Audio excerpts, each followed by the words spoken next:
Olá, pessoal, tudo bem?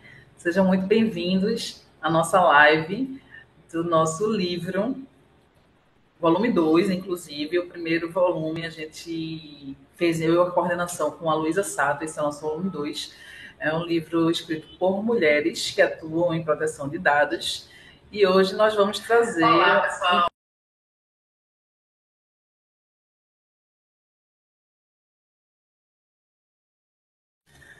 Deu aqui um eco.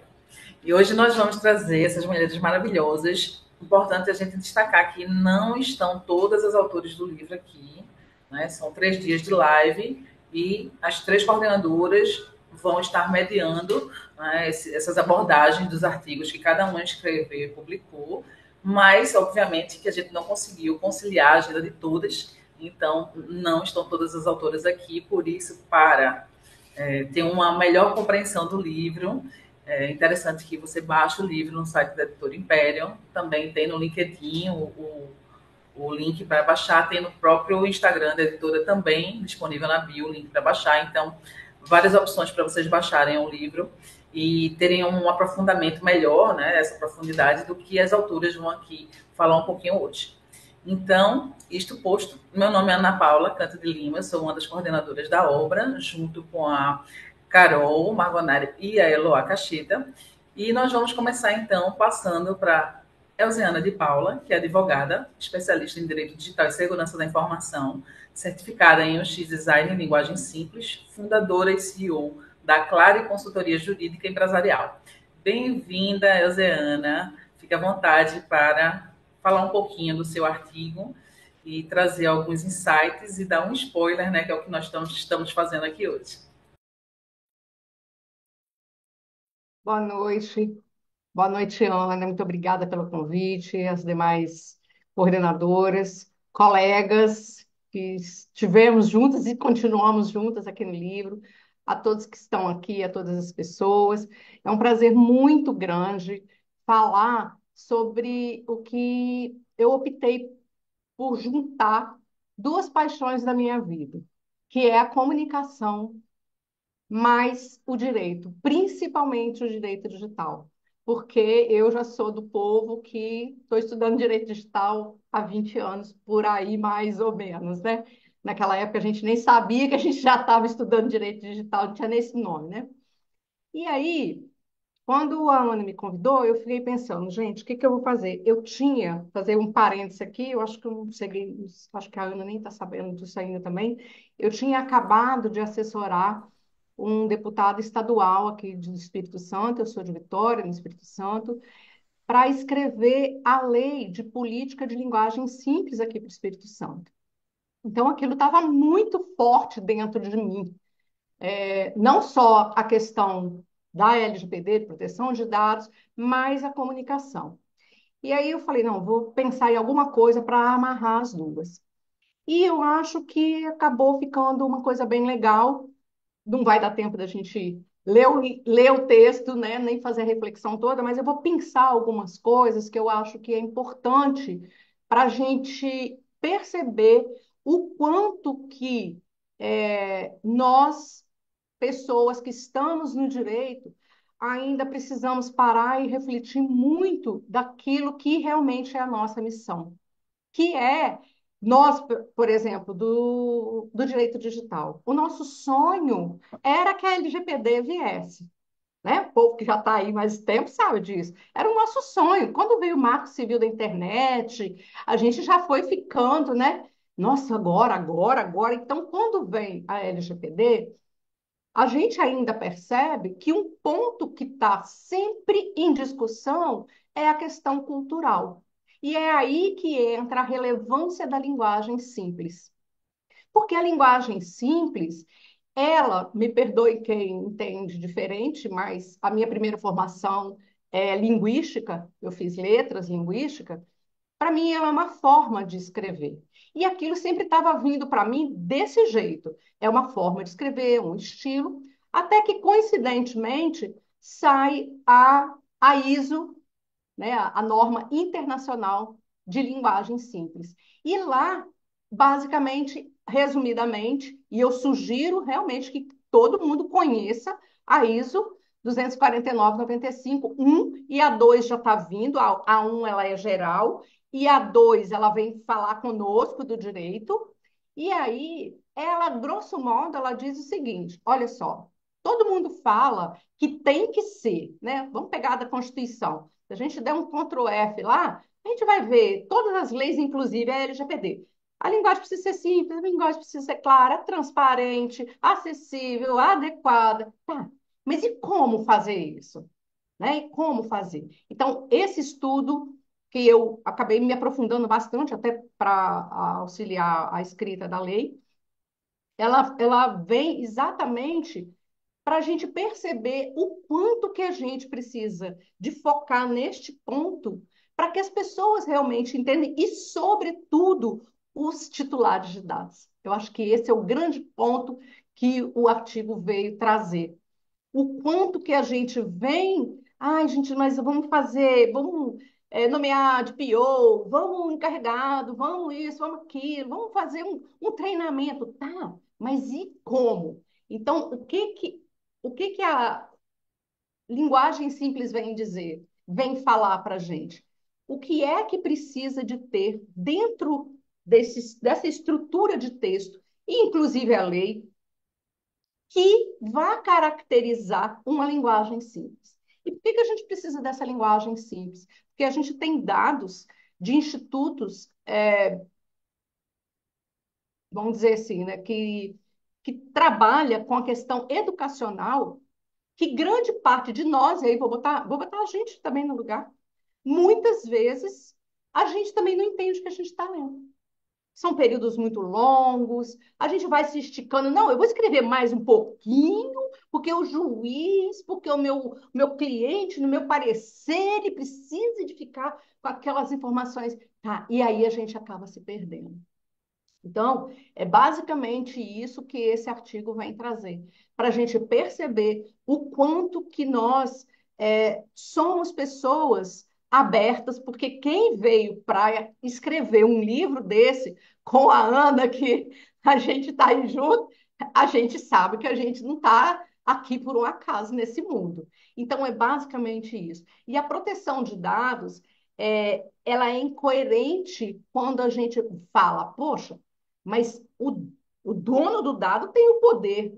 Ah, mas como é que se enxerga isso? Não, nossa, eu vou colocar meus dados aqui porque é a aula da a professora Ana é uma pessoa que eu admiro demais. Então, eu vou dar meus dados para ela, saber para onde que vai esses dados, etc. e tal.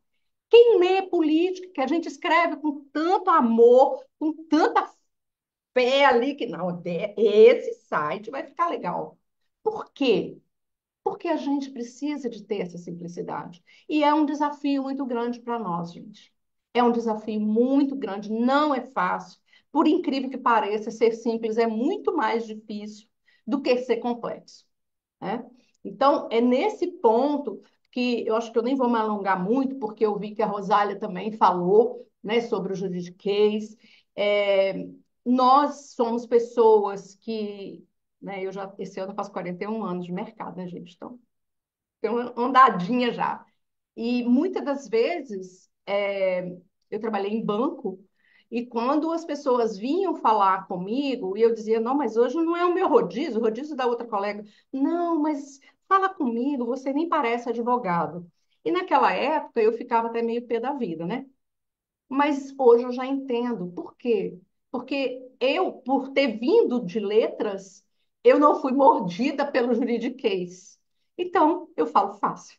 Eu falo fácil, eu converso fácil, eu entendo fácil e depois devolvo fácil.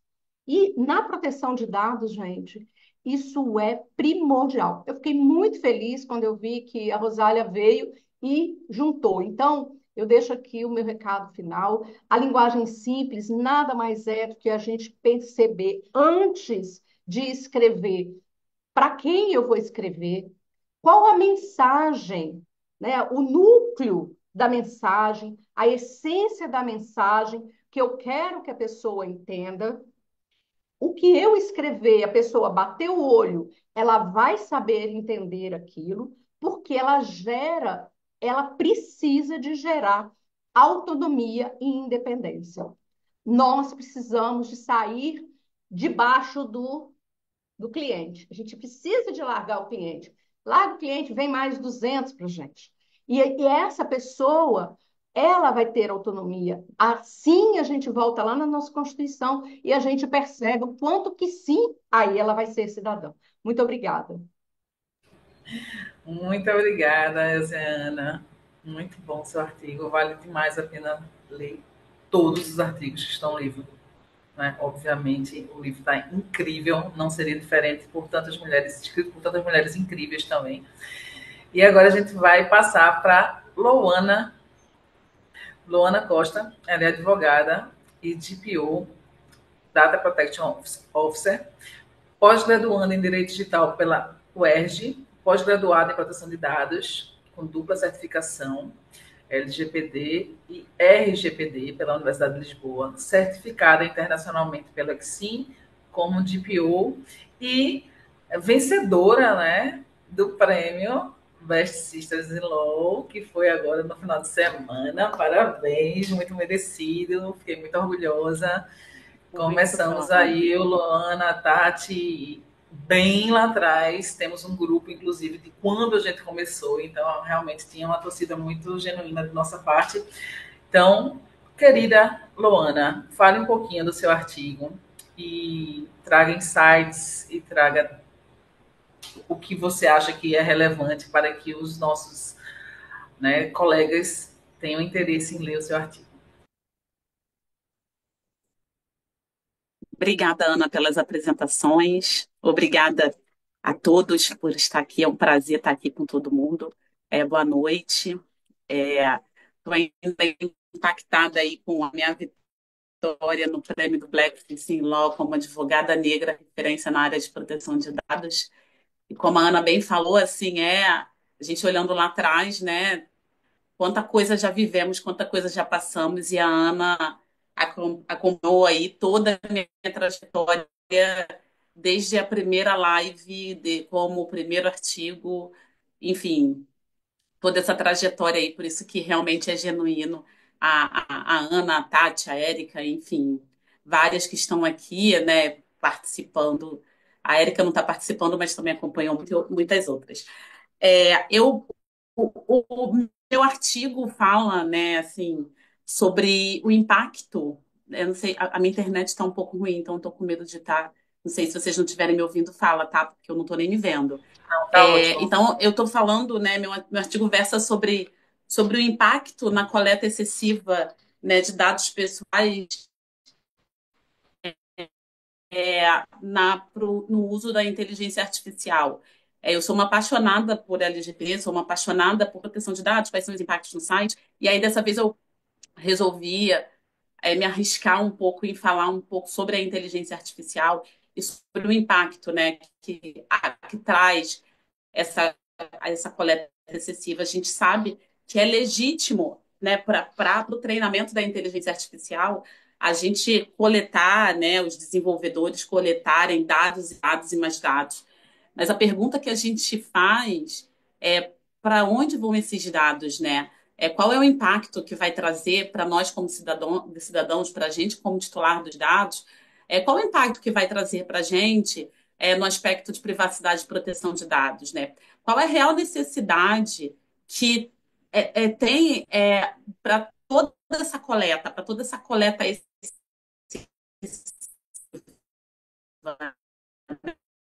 né? Então, o que eu pautei muito nesse artigo são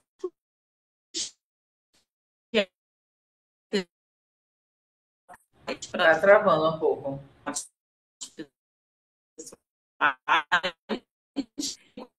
qual o impacto que tem aqui.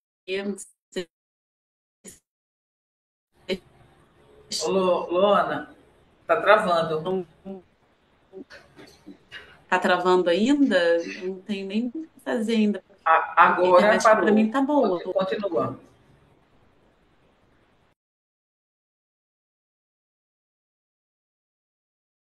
Parece que agora travou de vez, né? Caiu, inclusive. Então, voltou. Vamos ver.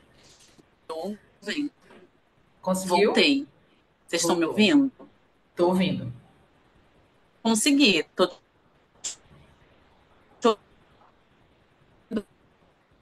não tá mais aparecendo.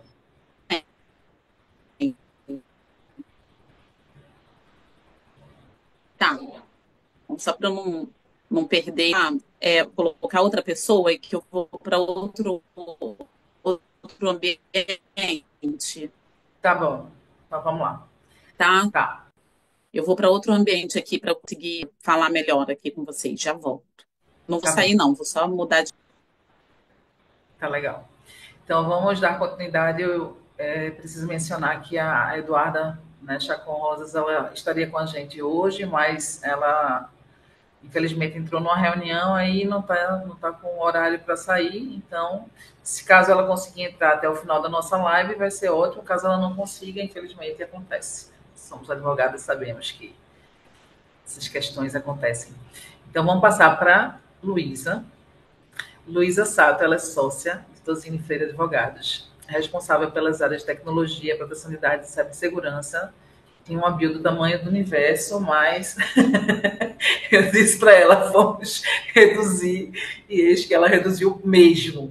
Então, por hora, é essa bio que a gente vai falar. Caso você queira, Luísa pode acrescentar mais alguma coisa, caso não, pode abordar o seu artigo e trazer para a gente suas considerações em relação a ele. Obrigada, Aninha. Obrigada pela introdução. Super obrigada pelo convite de fazer parte, de novo, de um livro tão bacana. E eu estou tão feliz em estar aqui com vocês. É uma felicidade muito grande para mim. É parte grande do meu propósito fazer essa colaboração com mulheres. É uma iniciativa muito linda, Aninha. E desde o começo foi você quem fomentou, então eu tenho só a agradecer mesmo. Também a Eloá e a Carol por me deixarem fazer parte dessa edição do livro, tá? Acho que quando a gente fala assim de proteção de dados, é tão importante a gente envolver as mulheres, né? Então, um tema que perpassa por privacidade, discriminação, decisão automatizada. Então, incluir mulheres nesse assunto assim, é primordial, né? Não tem nem que se falar. E é legal a gente fazer iniciativas também para a gente mostrar para o mundo como a gente é competente e nada de o povo fazer painel só com homem, que coisa fora de moda, alegar que não tem mulher para falar desse assunto. Olha quanta mulher, não vou falar palavrão, mas muito inteligente, muito boa para falar desses assuntos, né? E então, muito feliz mesmo de fazer parte disso. Então, é legal estar com vocês. E vamos lá, sobre o meu capítulo. O meu capítulo ele é sobre o conflito de interesses do encarregado pelo tratamento de dados pessoais, vou chamar de DPO, tá? E o DPO, todo mundo sabe aqui que ele é um dos grandes pilares da nossa LGPD, de outras normas envolvendo proteção de dados. É uma figura importantíssima porque é aquela pessoa física, jurídica, que vai deixar em pé dentro do agente de tratamento toda aquela estrutura de proteção de dados, né? E essa pauta do encarregado, ela está sendo cada vez mais relevante, lógico que já vinha desde da LGPD e tal, mas do meio do ano passado para cá, esse tema está sendo cada vez mais falado por conta da resolução da NPD, né, 18, que trouxe o regulamento, que especificou, detalhou a atuação do encarregado, inclusive trazendo essa temática do conflito. Aí, para o fim do ano, a gente teve o guia orientativo da atuação do encarregado pelo tratamento de dados pessoais, também falando sobre esse assunto. E também ali para o finzinho do ano, a gente teve a notícia da fiscalização de 20 empresas por questões relacionadas ao encarregado. Então, quando você me convidou para escrever sobre um artigo, eu achei muito interessante a gente falar sobre isso, né? Além disso, fora do Brasil, o tema de conflito de interesse, tema específico de conflito de interesse, né, do encarregado, ele está sendo um foco constante de autoridades de proteção de dados, e é escopo de vários processos sancionatórios, né, dessas autoridades fora do país. Então, eu achei muito interessante falar sobre esse assunto. E conflito, né? O que que a gente, quando a gente fala de conflito, o que que é? É qualquer situação que possa comprometer, influenciar, afetar de qualquer maneira indevida a objetividade, a autonomia, o julgamento técnico do encarregado, né? Então, algo que afete nesse sentido o desempenho das atribuições do encarregado. Então, o que a resolução fala para a gente é assim: quando o encarregado exerce funções em diferentes agentes de tratamento ou acumula responsabilidades dentro de uma mesma organização que torne aquela atuação um pouco ou bastante conflitante, né? E aí, assim, sem querer dar grandes spoilers, assim, a NPD é dentro do guia, o livro também do Arthur, da Kátia, fala bastante sobre isso, de boas práticas, que a NPD fala, né? Então, o que a gente pode fazer para evitar essas situações de conflito? Então, criar uma unidade organizacional própria para o encarregado, para que ele trabalhe dentro daquela célula, né, com autonomia, com objetividade, promover uma transparência organizacional ali dentro do agente de tratamento, com políticas que falem direitinho o que o DPO tem que fazer, um monitoramento contínuo, porque pode ser que hoje ele não tenha conflito, mas de repente ele receba uma tarefa que ele possa ser conflitante com a atuação de DPO dele, treinamento sempre, né, para conscientização dentro da organização, sempre importante, todos os assuntos, esse inclusive. Uma avaliação se pode ou não ser interessante ter um encarregado terceirizado para uma imparcialidade maior, estabelecimento de um comitê de ética ou de governança para supervisionar e apoiar a independência do DPO. Tudo isso pode ser bastante interessante para essa questão do conflito de interesses. Isso é o que eu falo no artigo, falo de muito mais coisas, então isso é só uma pitadinha para todo mundo ficar com vontade de baixar nosso livro. Lembrando que ele é gratuito, então é um presente nosso, né? Isso é muito importante falar. E coisas assim que eu não falei no artigo, mas posso falar, que eu vim pensando depois, é que a gente sabe que não é uma realidade de todos os agentes de tratamento poder ter toda essa estrutura muito bem, né, delineada para que não exista um conflito de interesse. Imagina, tem startup que é difícil de contratar um programador, vai contratar uma pessoa para ser um DPO separadinho. A gente sabe que tudo isso é muito difícil na vida real. A gente sabe que a cultura aqui no Brasil ainda está uns passinhos atrás do que a gente pode esperar numa União Europeia, por exemplo. Mas ainda assim existe muito que a gente possa fazer. Tanto nessa questão específica de conflito de interesses de DPO, como em todas as outras de proteção de dados, de regras que estão ali sobre a LGPD e outros regulamentos da LGPD, para a gente conseguir fazer mesmo na cultura como ela se encontra hoje, tá? Então, acho que essa conscientização é super importante.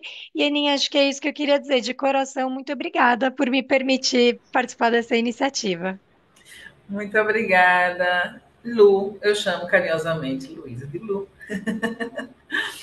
E eu quero registrar que Luísa, ela é uma das pessoas que mais são incentivadoras de projetos relacionados à proteção de dados, não apenas sobre mulheres, mas no geral.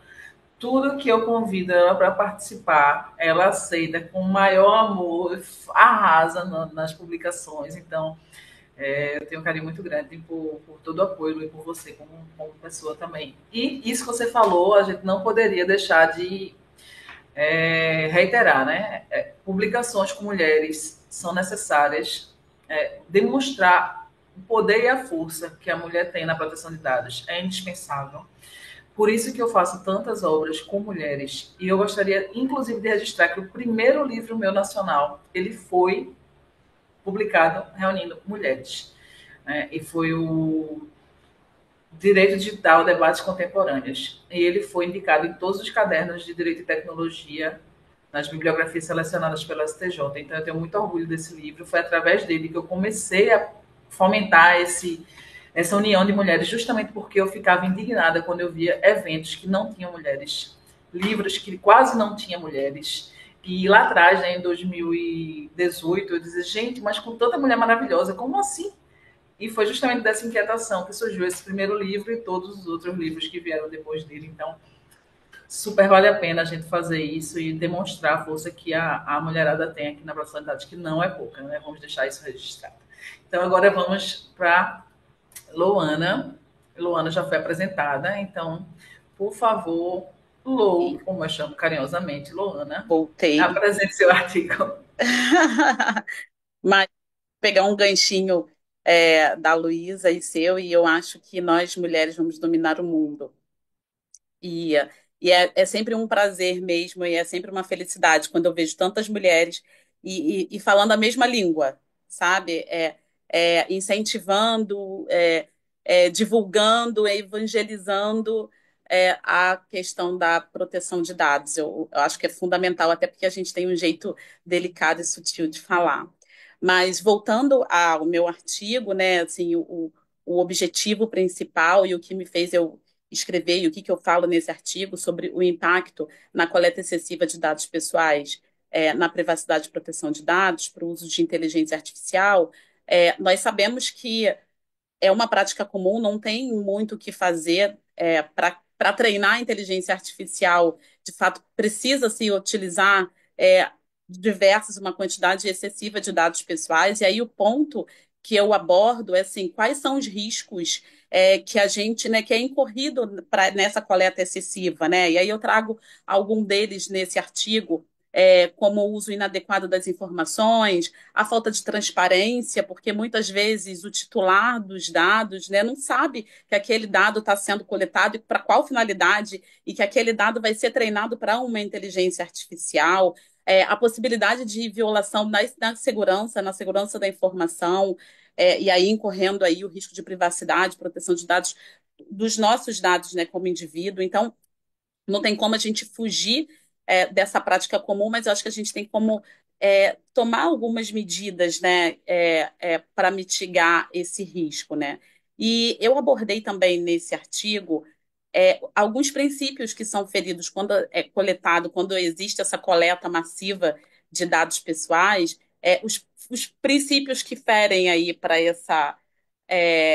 esse treinamento, vamos dizer assim, como o princípio da finalidade, qual a finalidade que está sendo tratado, que está sendo coletado esses dados, o que vai ser feito? Realmente precisa de todos esses dados? Onde esses dados vão ser armazenados? Qual é a necessidade que vão coletar esses dados, né? Para qual a finalidade? A falta de transparência, como eu já falei, o princípio da não discriminação, né, muitas vezes, principalmente em inteligência artificial, de recrutamento e seleção, os vieses que tem aí nessa coleta, né, os vieses que tem durante esse desenvolvimento. Então, assim, quais são os princípios que ferem, né, no ato dessa coleta para o treinamento do uso de inteligência artificial? E aí, seguindo, quais são as medidas que a gente pode fazer, quais são as medidas que a gente pode tratar para mitigar aí esses riscos, né? É, evitando aí esse risco da coleta massiva, né, de dados pessoais. Boa. Eu acho que ela, né, caiu novamente. Mas eu acho Gente, também vocês que ela estão me ouvindo? Me estão ouvindo, desculpa, só não estamos vendo. a minha Mas foi internet tá, a minha internet tá. ruim. A gente compreendeu. Então, tá por aí ainda? Vocês estão Lu, me ouvindo? tô te ouvindo. Quer concluir?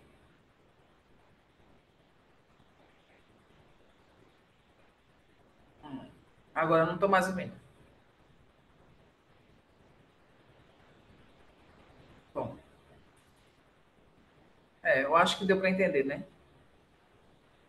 Deu para entender, vocês leem o artigo e aí vocês vão entender completamente. Então vamos para a próxima autora.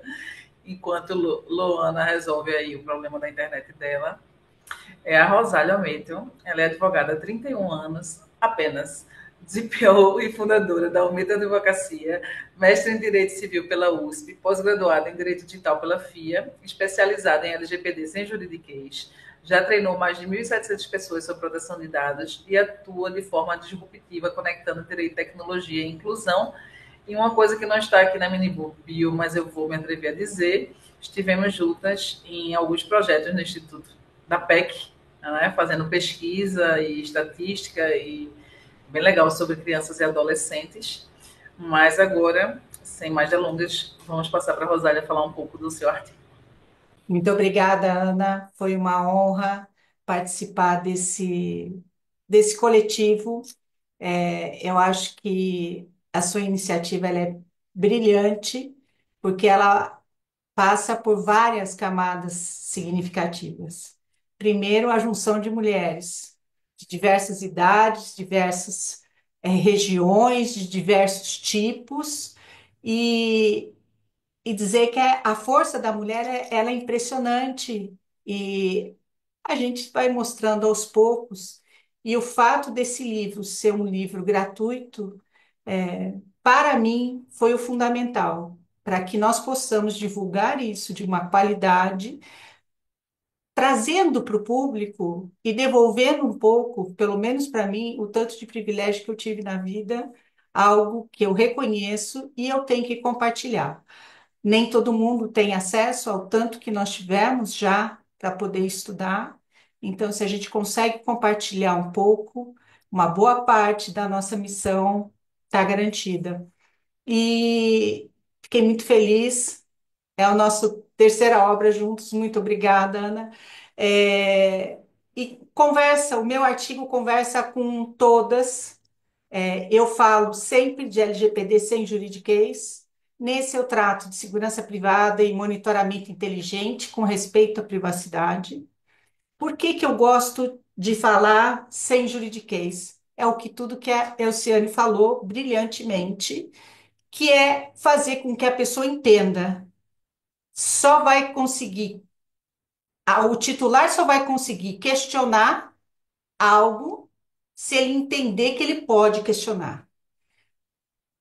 A empresa, a pessoa física, quem tiver o agente de tratamento, que é quem tem que cuidar de tudo isso, só vai cuidar se os colaboradores entenderem as regras que eles têm que cumprir.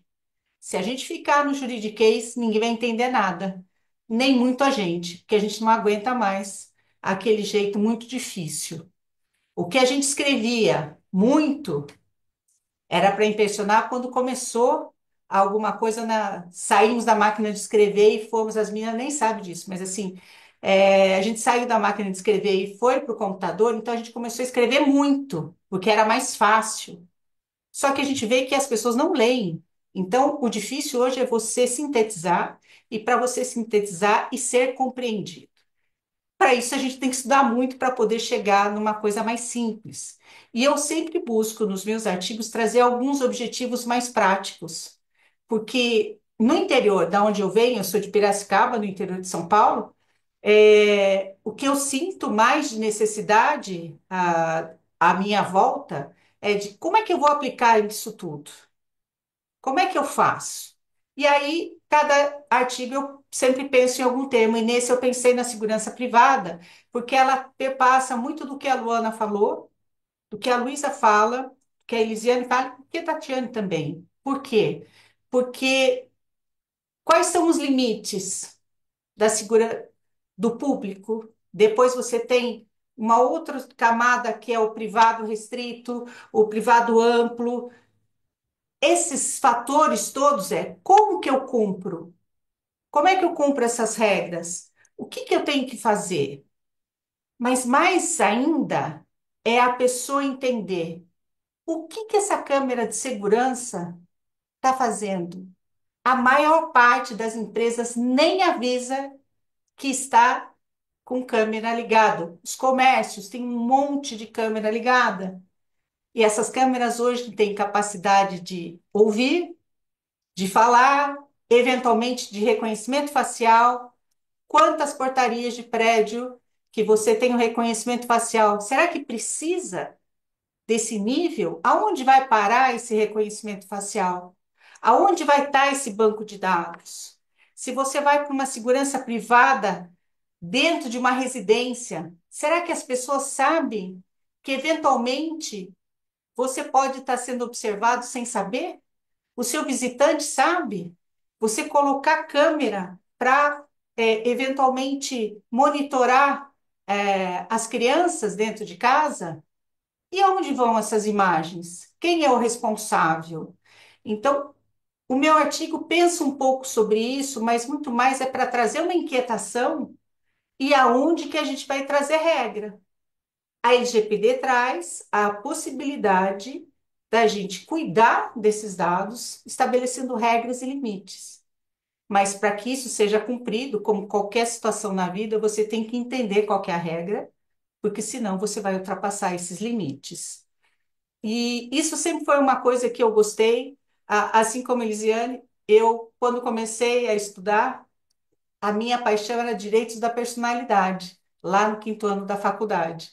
E agora, 30 e tantos anos depois, eu faço todo o link com a proteção de dados e a questão da prevenção.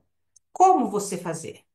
Então, toda essa gama é por onde eu passo no meu artigo, trazendo algumas situações. O questionamento para mim que me atravessa muito é o uso desses dados, o que é que vai ser feito com eles, esses vieses que vão acontecendo e quais são as boas práticas. As, as empresas de segurança, elas têm que ter contratos transparentes, de quem é a responsabilidade, aonde vai ficar. Você informou para o seu cliente que ele tem que configurar a internet de um jeito que não tenha menos possibilidade de uma invasão de terceiro e a sua imagem ser captada.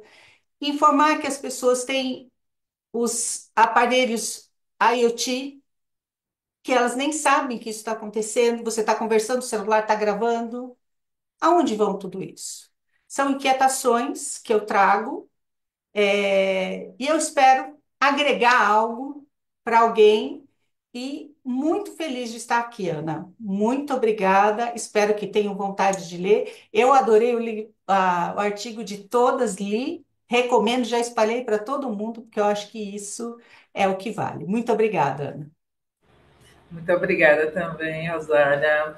Eu fico muito feliz, principalmente com esse projeto, porque ele tem distribuição gratuita. Então, com a ajuda de todo mundo, né, que participa, a gente consegue distribuir gratuitamente, o que é fantástico, porque quando eu comecei minha trajetória lá atrás, eu não tinha dinheiro sobrando para comprar livro. Então, esse é um dos motivos que me movem a fazer isso, porque dá trabalho, é cansativo. Ficar cobrando as pessoas para enviar o artigo é muito cansativo, é chato, né? Às vezes a gente precisa ser chato também. Mas vale a pena quando você vê o resultado, principalmente porque você sabe que você está ajudando outras pessoas e quando você recebe as mensagens dizendo: olha, seu livro me ajudou, olha, eu consegui estudar pelo seu livro, olha, está fazendo diferença no mundo, então a gente, né, consegue juntas fazer essa diferença no mundo, coisa que eu não conseguiria fazer, obviamente, sozinha. Então, fica meu registro de gratidão a todas as autoras, inclusive as que não estão aqui, e juntas, né, especialmente as coordenadoras também, que trouxeram vários autores incríveis, a gente conseguiu fazer esse projeto maravilhoso. E eu quero passar agora para a Luana, para ela conseguir concluir. Gente, eu Né? tenho que conseguir. Eu já mudei de lugar umas 3 vezes, mas eu explico, tá? Eu me mudei recentemente e eu contratei uma internet muito ruim e que eu não consigo resolver, e eles vão vir aqui de novo amanhã. Então, assim, eu estou num desafio aí, mas em todas as frentes, que eu às vezes não consigo nem trabalhar de casa, mas vai dar certo porque eu sou insistente e estar aqui com vocês me dá força para eu finalizar a minha fala. E eu acho que vai muito de encontro com o que a Rosália falou. Eu achei, parece que nós combinamos, né? E eu concordo em gênero, número e grau com tudo que ela falou.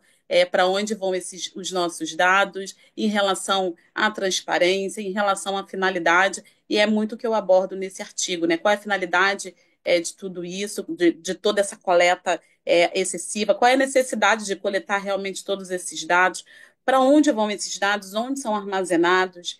Por que que não tem transparência? Por que que a gente não sabe nem que esses dados estão sendo coletados? Muitas vezes não temos conhecimento, muitas vezes nossa voz está sendo captada e a gente não sabe que a nossa voz está sendo captada, que a nossa imagem está sendo captada. Então, o que que a gente pode fazer? E às vezes são medidas básicas, medidas simples, como dar conhecimento, né, para o titular dos dados, né, com consentimento explícito e informado, demonstrar a necessidade que está sendo coletado aqueles dados, observar o princípio da minimização, realmente é necessário eu coletar todos esses dados? Não, uma pesquisa que eu fiz durante a construção desse artigo é que muitas vezes eles nem sabem para que estão coletando todos esses dados.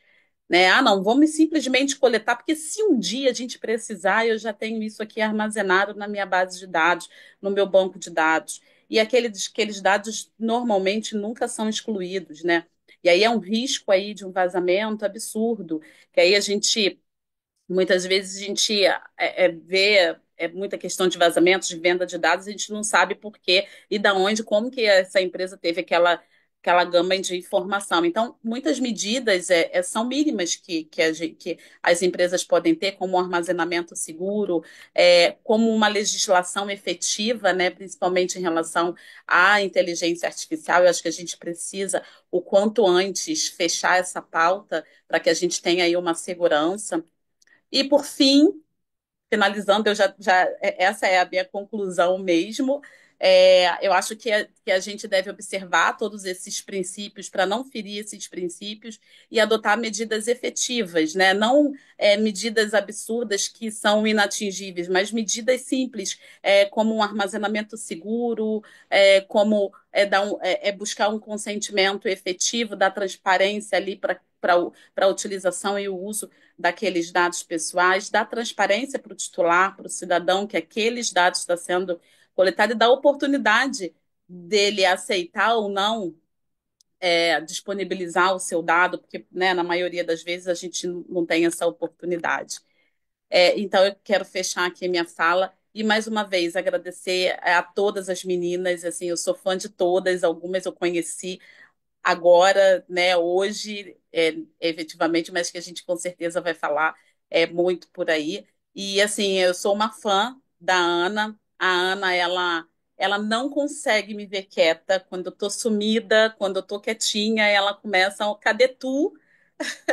Vamos escrever alguma coisa. Eu falei, Ana, tô sem tempo, eu não tenho tempo para escrever, não tem, tô de mudança, tô fazendo. Não, sempre sobra um tempinho, sempre sobra um tempinho para a gente compartilhar conhecimento. E aí, quando a gente escreve qualquer obra, assim, o quanto eu aprendo. E aí eu sempre busco escrever aquilo que eu não tenho noção porque aí me estimula e me faz mergulhar ali para ter, né, uma escrita efetiva e de forma que todos consigam entender. E aí eu vou seguir aí o exemplo aí das minhas colegas, procurar também trazer uma escrita simples, né, que é o que a gente precisa hoje, principalmente dentro do direito.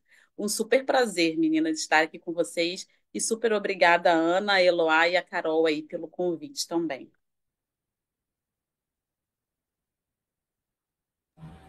Boa, Luana. Consegui, gente, Obrigada. consegui Conseguiu, fechar. tá vendo? Que não desiste, Eu persiste, nem vou dizer insiste. para você, eu nem vou dizer para você, eu estou no corredor da minha casa, porque é o único lugar que não está travando. Mas eu falei assim, não, elas merecem que eu consiga terminar aqui a minha fala. Arrasou, é isso aí. Mulheres sendo mulheres, claro, não desistimos. Bom, agora vamos para a Tatiana Rocha, que é Berim Roxo, né? Um nome bem grande, né? Mas vamos lá. Mestre em Direito do Trabalho, professora de cursos de pós-graduação, advogada na área de proteção de dados, direito do trabalho e sócia do escritório Barra, Barros e Roxo Advogados. E, além disso, fora do currículo, Tati é minha amiga e minha sócia também, gente. Olha aí que sucesso. Sócia no LGPD Learning, que foi um dos primeiros cursos, né, de LGPD que a gente fez lá em 2019, ainda na pandemia. É um curso pelo qual a gente tem muito carinho. Eu, Tati, mais duas amigas, a Erika Costa e a Ellen Mesquita, que foi quem idealizou.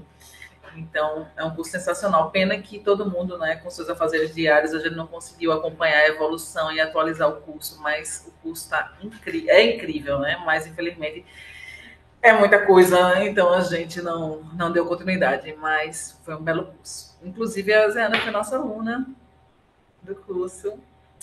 E olha só onde a Zeana está hoje, que orgulho. Ah, gente, eu amo tudo isso. Tati, é com você. Oi, meninas, boa noite. Quem nos está assistindo. Primeiro, agradecer a Ana pelo convite. Lô, é exatamente como você falou. A Ana, ela arrasta a gente para frente. Porque ela não empurra porque ela não está atrás, ela está lá anos-luz na minha frente, entendeu?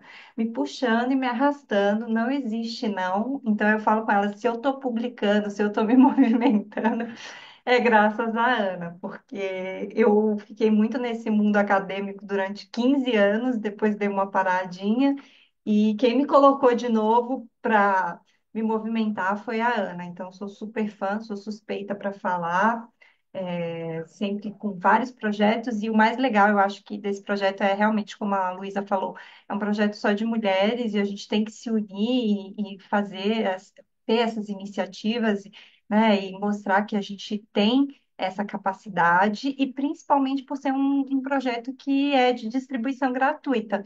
Eu tenho certeza que essa obra ainda vai ajudar muita gente. Tenho certeza que vão encontrar aí na internet, que vai ser compartilhada, e os artigos são riquíssimos. Então, assim, agradecer também todas as autoras que estão aqui também, que não estão. E ainda não li todos, mas estou aqui sempre com ele aberto no meu computador. Quando tem uma folguinha, eu procuro ali algum artigo para ler. E falando do meu artigo, é sobre a Lei Geral de Proteção de Dados Pessoais e o Direito do Trabalho, né, gente? Eu sou mestre em Direito do Trabalho, a vida inteira atuei na área trabalhista e lá atrás eu estudei proteção de dados nas relações de emprego. Mas demorou muito tempo para a lei vir. Então, agora estamos conseguindo fazer essa interseção. E no artigo, o que eu faço, pelo menos eu objetivo fazer, é mostrar como nas relações de emprego existe uma incidência muito importante de proteção de dados, da LGPD, porque o empregado e o empregador, eles se tornam controlador e titular dos dados pessoais. E aí surgem novos direitos e obrigações. Então, no início do meu artigo, eu falo um pouco sobre pontos principais da LGPD, mas sempre sob a ótica do direito do trabalho, trazendo esses conceitos, essas definições, esses princípios para dentro da relação de emprego. Feito isso, eu passo a tratar dos debates essenciais que surgem no direito do trabalho, como, por exemplo, em quais momentos tem o tratamento de dados. Então, eu divido ali na fase de pré-contratual, que é a fase de recrutamento e seleção, que é muito importante. A própria Luana falou dos softwares de recrutamento e seleção que utilizam dados pessoais, utilizam inteligência artificial. Então, um momento importantíssimo para se ter um cuidado com os dados dos candidatos às vagas de emprego. Depois, para a fase contratual, a efetiva, né, relação de emprego, a formalização do contrato de trabalho, envio de vários dados dos empregados para o e-social, para a Receita Federal, INSS, para todos os fornecedores e prestadores de serviço, recebimento de atestados de saúde. Então, a gente tem um considerável tratamento de dados. E aquela fase pré-contratual também, que nós temos que guardar os dados, porque além das questões de ações judiciais, tem questões de fiscalizações administrativas e várias questões envolvendo, inclusive, saúde e segurança do trabalho. E debates que surgem aqui são principalmente relacionados à peculiaridade da área trabalhista. Então, a gente tem aqui o empregado como hipossuficiente. Então, eu discuto como que fica o consentimento, em quais situações o consentimento pode ser adotado. Pode ser ou não pode ser adotado? Leia um artigo que está lá, a minha opinião a respeito do assunto. Também falo um pouquinho sobre a questão da biometria, do uso de dados biométricos para controle de jornada, entre tantas outras questões. Então, convido a todos vocês para fazer a leitura do artigo. O objetivo aqui era mesmo só trazer um panorama do que foi esse artigo. Agradeço novamente a Ana pelo convite, aos demais coordenadores e todas as autoras, e estamos juntas aqui nesse objetivo de seguir com a conscientização sobre o tema e continuar com várias discussões, que esse tema aqui é interminável. Obrigada. Como disse a Loana, evangelizando. Porque é isso que a gente tem que fazer, né? Evangelizar, evangelizar, até que a gente consiga incutir, né, na cultura do brasileiro essa questão de proteção de dados, que não é fácil, mas com certeza é possível. Tem uma pergunta que fizeram no YouTube, foi inclusive a Carol, uma das coordenadoras. Ela perguntou o seguinte: se vocês pudessem utilizar uma palavra para definir os seus artigos, qual seria? Vamos seguir a mesma ordem que a gente começou. Vamos lá. Cidadania. Boa. O meu é inovação, mas eu queria falar mais palavras, mas é inovação. Ai, eu também. Vocês escolheram palavras tão boas, eu não posso só, eu vou falar conflito, Aninha, conflito. Excelente. Rosália, Limite. Tati, E conformidade, porque foi ali o caminho que eu fui fazer. do meu seria compliance. Então, gente, muito obrigada por ter vocês aqui hoje comigo. Foi um prazer estar com vocês. Essa live foi uma coisa muito bacana, que fazia muito tempo que eu não fazia. De repente, a gente fez muita live na pandemia. De repente, a gente parou totalmente de fazer live, É né? verdade. E Eu essa, aprendi a fazer live com a Ana, né? e essa live aqui foi uma inquietação da Carol, né? Da Carolina Margonari, que ela falou: vamos fazer uma live, vamos levar o pessoal. E num primeiro momento eu fiquei assim pensando: rapaz, será que alguém quer fazer live ainda hoje em dia? Mas eu disse: bom, vamos ver, né? E aí deu super certo. Claro que a gente não conseguiu conciliar todas as agendas, mas eu achei muito legal o quórum, foi muito interessante. E amanhã vai ter a live da Carol, e depois da manhã vai ter a live da Eloá, e vai ser muito bacana. Então, quem estiver assistindo aí, não percam os outros 2 dias, que também vai ser incrível. E eu também vou colocar coração aqui, porque eu não sou obrigada a não colocar. Então, gente, muito obrigada pela presença de vocês. Estou muito feliz. Obrigada a vocês que estão aqui comigo, que separaram esse tempinho aqui para a gente conversar um pouquinho, trazer esse spoiler.